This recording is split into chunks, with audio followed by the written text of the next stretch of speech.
From the peak of the Marines to joining the Ops, we're talking about none other than Kuzan, Aokiji. Aokiji is an interesting character. From his devil fruit being the ice fruit to his backstory, we have to run it back from like him sparing Nico Robin to essentially his background story with Garp. Even though we don't know a lot about his backstory with Garp, we knew he was kind of the kid on the crew. He was kind of the Shanks to Garp at that point, and he did amazing for himself. He grew up to become an admiral, one of the strongest admirals, in my opinion, the top three, because that generation of admirals, Kizaru, Aokiji, and Akainu, those three, I think they're the goated trio. But that's neither here nor there. He grew up and he became that guy, and after a short period or stint, he joined the Ops. He was first introduced in Water 7. On our way to Water 7, we meet him up, and Nico Robin was scared of this man. We didn't know why. Because Nico Robin, from our point of view, she was Miss All Sunday. She was ready for the smoke, and she was that person, right?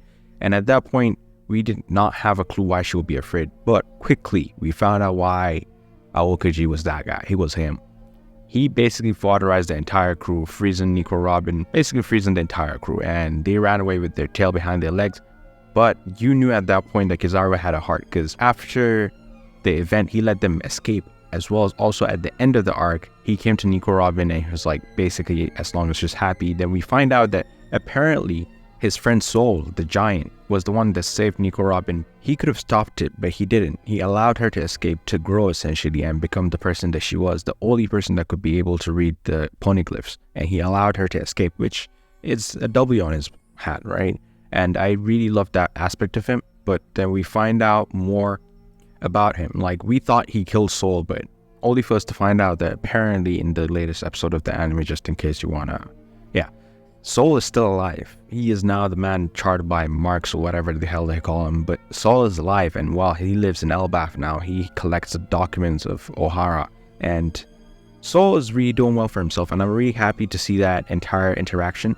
And that just further proves, even when he was in the Marines, he was not totally on board with everything that they were doing. Like, we saw it even in the Ohara incidents.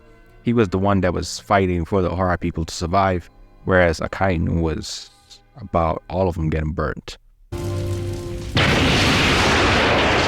The thing about Aokiji is that you can't talk about him without even acknowledging his co-worker, essentially, Akainu, because even after the Ohara incident, they kept on working together, climbing up the ranks until they both became admirals. And we find out that after the time skip, they fought for the seat of the fleet admiral after Sengoku retired. Sengoku's pick was Aokiji, but the rest of the powers wanted Akainu, and they went on Punk Hazard, and it was crazy. We saw the effects 2 years after that fight.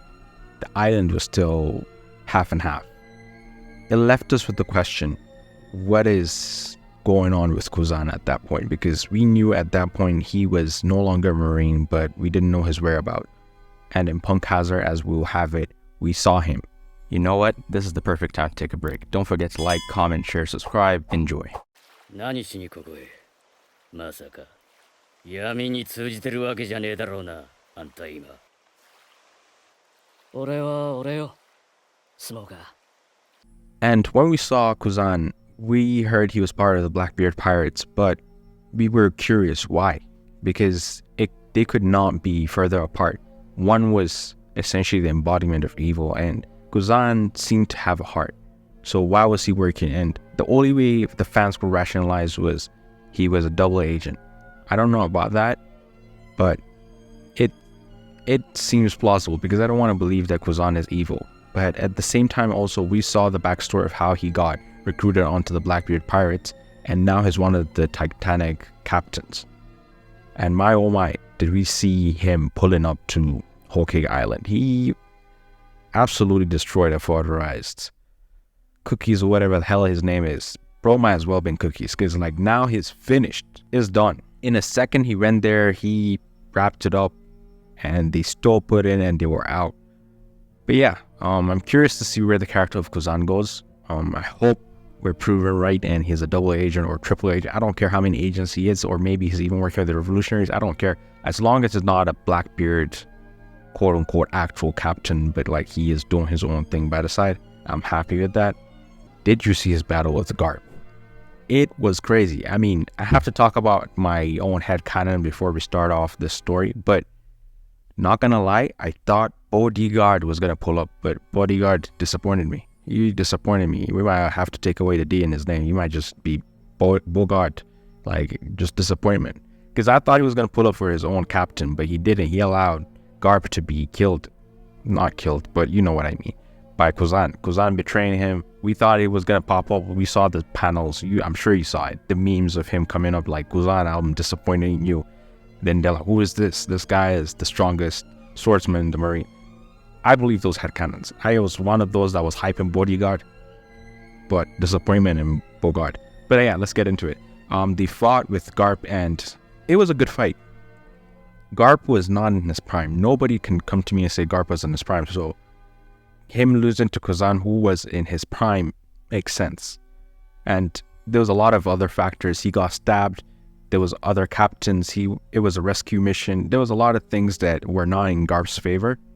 So it made sense for him to lose. And I can't wait to see what Oda is going to do with that plot line. Is it going to be Ace story kind of, but without the Luffy? So like, is it going to be Marine focused, trying to save their hero, or are they just going to abandon him to the wolves?